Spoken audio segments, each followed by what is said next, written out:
Okay. आपका फिर से केआईसी पब्लिक लाइब्रेरी के ऑफिशियल यूट्यूब चैनल पर स्वागत है। हम आज आपको जानकारी देने के लिए आए हैं पीपीपी ओलंपियाड सेशन 7 का जो रिज़ल्ट 20 तारीख यानी 20 अक्टूबर 2024 को शाम 7 बजे आने वाला था। आखिर क्यों वह आज शाम 7 बजे नहीं आया है? इससे पहले यह रिज़ल्ट 15 अक्टूबर को आने वाला था और 15 अक्टूबर को ना जारी करके हम लोगों ने यह रिज़ल्ट 20 तारीख को जारी करने का प्रावधान किया था और 20 तारीख को सारी तैयारियां होने के बावजूद यह रिज़ल्ट डिक्लेयर नहीं किया गया है। तो इसके बारे में कुछ इन्फॉर्मेशन आज के लिए और भविष्य के लिए भी इसलिए ज़रूरी है ताकि हम जो है भविष्य में ऐसी गलतियां ना करें, उसको ध्यान में रखा जाए, देखा जाए, सीखा जाए, समझा जाए, ताकि ऐसी गलतियां ना हो जिसकी वजह से किसी भी संस्थान का रिज़ल्ट या फिर अपना रिज़ल्ट रुक जाए और नुकसान हो जाए। तो ख़ास करके बच्चों को सिखाने के लिए हम वीडियो बना रहे हैं। आप सभी बच्चों को जानना चाहिए। पहली चीज़ आपको इन्फॉर्मेशन दे दें कि जो 15 तारीख को रिज़ल्ट आने वाला था, चूँकि आपको पता है 6 अक्टूबर को हम लोगों ने एग्ज़ाम कंडक्ट करवाया। 9 दिन के अंदर में हम लोगों ने प्रावधान किया था कि रिज़ल्ट दे देंगे। लेकिन आपका जो त्यौहार था, हमारे सभी स्टाफ उन जिनको जानकारी यह थी कि हमें सिर्फ एग्ज़ाम ही कंडक्ट करवाना है, उसके बाद का प्रोसेस बाद में देखा जाएगा, या फिर उनको उसके बारे में उतनी जानकारी नहीं थी और हम लोग भी फुल्ली फोकस्ड है अपने एग्ज़ाम को सही सलामत बिना किसी प्रॉब्लम के समय से कंडक्ट करवाने के लिए। तो हम लोगों ने समय से सही से एग्ज़ाम कंडक्ट करवा दिया। उसके बाद सभी लोग जो है निश्चिंत हो गए। छुट्टियाँ और त्यौहार उसका लाभ लेने के लिए घर चले गए। रिज़ल्ट तैयार नहीं हो पाया और रिज़ल्ट ना तैयार होने की वजह से हम लोग अपना रिज़ल्ट समय से डिक्लेयर नहीं कर पाए।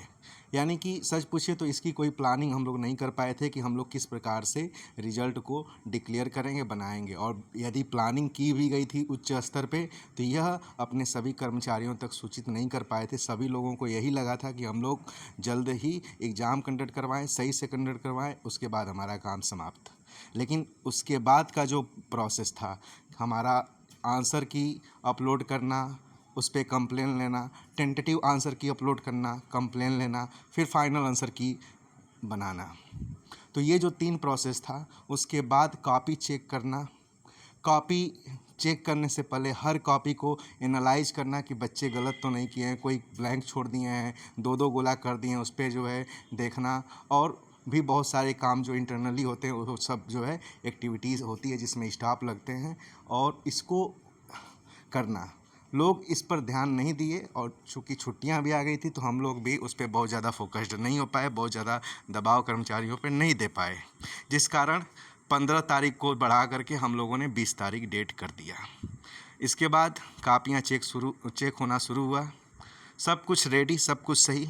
लेकिन अंत में चूँकि 11th और 12th में आपका 70 क्वेश्चन कॉमन है, चाहे वो साइंस के बच्चे हों, हाँ साइंस के बच्चे चाहे हों, जो मैथ वाले हों या बायो वाले हों, 70 क्वेश्चन कॉमन रहते हैं। लेकिन जो 30 क्वेश्चन होता है वो ऑप्शनल होता है। मैथ वाले बच्चे मैथ करते हैं, बायो वाले बच्चे बायो करते हैं। ओएमआर सेम होती है, सिर्फ एक ही ओएमआर पे मैथ वाले बच्चे मैथ करते हैं, बायो वाले बच्चे बायो करते हैं।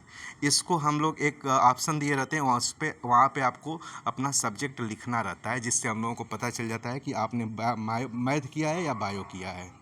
तो यही गलती बच्चों ने किया है। जैसा कि हम आपको बता दें इसके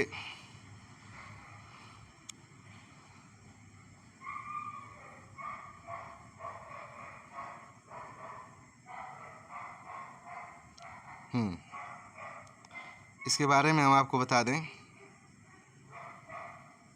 कि कक्षा 11-12 साइंस ग्रुप के जो छात्र रहे हैं वो मैथमेटिक्स और बायोलॉजी, कुछ छात्र की बात कर रहे हैं, अपना सब्जेक्ट मेंशन नहीं किए, जिस कारण उनकी ओएमआर को फाइनल करने में, यानी कि फाइनल चेक जो करना था, मैथ और बायो जो अवशेष था उसको जो चेक करके रिजल्ट जारी करना था वो नहीं हो पाया। और जिसकी वजह से हम लोगों को प्रॉब्लम का सामना करना पड़ा है। यह हम लोग लास्ट मोमेंट में छोड़ दिए थे कि ये चीज़ें कर ली जाएगी, लेकिन जब चेक करने के लिए बैठा गया है तो पता चला कि कुछ बच्चे 2 4 5 बच्चे, ज़्यादा नहीं, 2 4 5 बच्चे ही मतलब अपनी OMR फिल नहीं किए हुए हैं, लिखे नहीं है कि हम मैथ कर रहे हैं या बायो कर रहे हैं।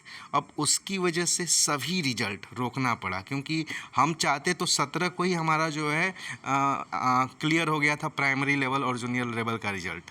हम चाहते तो उसी दिन जारी कर देते, लेकिन हम 20 तारीख का वेट किए, इसलिए कि सभी रिजल्ट एक साथ जारी हो। और एक साथ जारी होने का मतलब यह है कि हम लोग क्लास वाइज और स्कूल वाइज जो रिजल्ट जारी करने जा रहे हैं वो भी उसी के साथ जारी कर दिया जाए। तो इस वजह से वेट किया गया। अब 5 बच्चों की कॉपी जो है यदि हम ना चेक करें, ना उसमें इंक्लूड करें, तो इससे जो स्कूल की रैंक है या स्कूल वाइज जो रिजल्ट है उसमें जो है इम्पैक्ट पड़ जाएगा। अब वह रुक सकता है, उससे मतलब प्रॉब्लम हो सकती है। तो इस वजह से हमें जो है आज रिजल्ट जारी नहीं करना पड़ गया। ये तो हमारी जो प्रॉब्लम रही वो हमने बता दिया क्लियर कट। अब यही बहुत सारी चीज़ें बच्चे करते हैं अपनी OMR के साथ, अपने आने वाले एग्ज़ाम के साथ सही से OMR नहीं भरते हैं। खास करके स्टेट सीटेट वाले बच्चे जो है तो उनका रिजल्ट ही डिक्लेयर नहीं होता है, रोक लिया जाता है। BPSC जो अभी हाल फिलहाल में बिहार में टीचर बने हैं लोग, उनमें जो उनके चेयरमैन थे, BPSC के चेयरमैन, उन्होंने भी बताया कि बहुत सारे बच्चे OMR भरने में गलतियां कर दिए, उनको मैनुअली चेक करना पड़ा, जिसमें बहुत सारा जो है संसाधन लगा। और ये गलतियां मान लीजिए सुधारने को तो सुधारा जा सकता है, जैसे हम सुधार रहे हैं। पर्सनली फ़ोन किया जा रहा है, जिस विद्यालय से बच्चे हैं उस विद्यालय को फ़ोन किया जा रहा है, जानकारी ली जा रही है कि भैया ये बच्चा मैथ वाला है या बायो वाला है। तो ये चीज़ें तो मतलब सुधारी जा सकती है। लेकिन आप बड़े लेवल पे जाएंगे, जैसे NTA वगैरह का एग्ज़ाम देंगे, NTA का CUET या फिर जो है सीटेट वगैरह, तो उसमें ये सब चीज़ें आपसे नहीं किए, आप गलत किए मतलब बाहर। एक क्वेश्चन, एक गलती आपके जीवन की सारी मेहनत को तबाह कर सकती है। और वो गलती हमसे ना हो, यही सिखाने के लिए PPP ओलंपियाड आपका ऑर्गेनाइज होता है। तो हम यही चीज़ें आपसे बताना चाह रहे हैं। तो आई थिंक इस चीज़ को आप समझ गए होंगे। अब आप देख लीजिए आपने गलती कहाँ किया। जैसा कि हम बताए भी थे कि OMR भरते समय आपको यहाँ पे क्लास, रोल नंबर, माता का नाम, पिता का नाम, कैंडिडेट नाम, ये सब चीज़ें आपको यहाँ फिल करनी है। आप लोगों ने भरा भी था, ऐसा नहीं है। उसके बाद क्या था कि यहाँ पे क्लास लिखने के बाद आपको जो है जिस क्लास में है उसको गोला भी करना था। 3 के बच्चे 3 के नीचे, 7 के बच्चे 7 के नीचे, 12 के बच्चे 12 के नीचे, रोल नंबर के नीचे रोल नंबर वाला गोला करना था।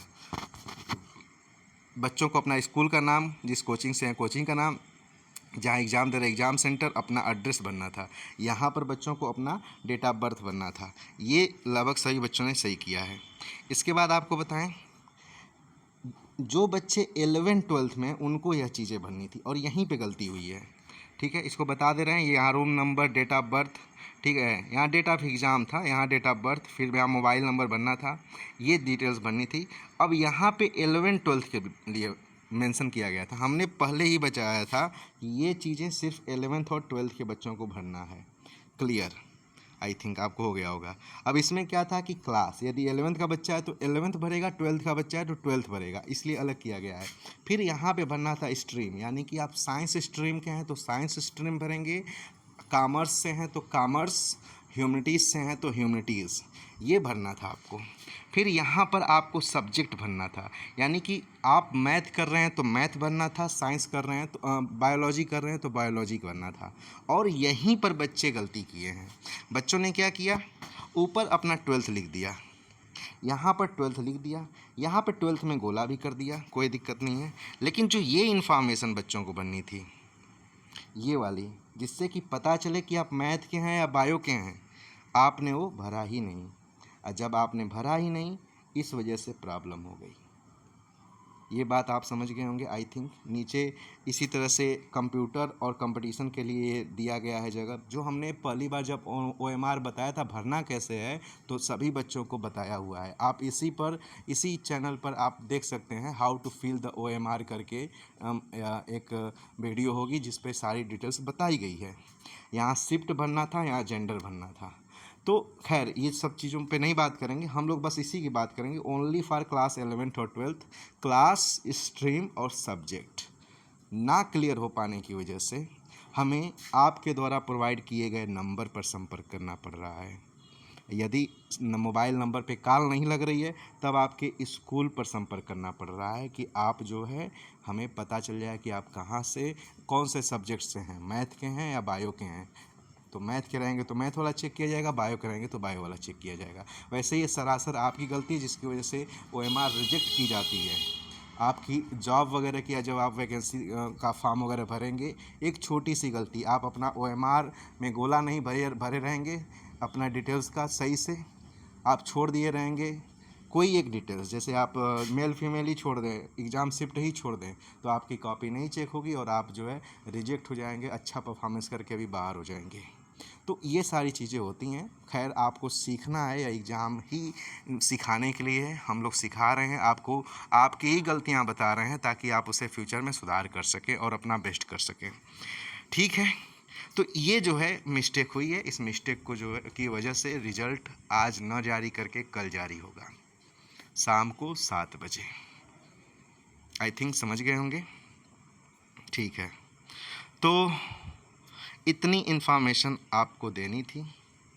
कुछ इन्फॉर्मेशन ऐसी भी हैं जो बच्चों को समझना है, जानना है और बेहतर करना है। बहुत सारी इन्फॉर्मेशन ऐसी हैं जो हम लोग इसी यूट्यूब चैनल पर प्रोवाइड करते हैं, तो आप इसको सब्सक्राइब कर लीजिए, शेयर कर दीजिए ऐसे बच्चों तक भी जो प्रायः ऐसी गलतियां कर देते हैं। वो ऐसी गलतियां ना करें, चाहे वह एग्ज़ाम या दे रहे हैं या नहीं दे रहे हैं, उससे कोई फ़र्क नहीं पड़ता है। लेकिन हाँ, फ्यूचर में वो ऐसी गलतियां ना करें जिससे कि उनका भविष्य अधर में लटक जाए, उनके सपने टूट जाएं। ठीक है, तो OMR को भी हमने पुनः बता दिया, खास करके उन बच्चों के लिए जिन्होंने गलती किया हुआ है। तो फिर हम लोग मिलते हैं और थैंक यू वेरी मच समझने ध्यान देने के लिए।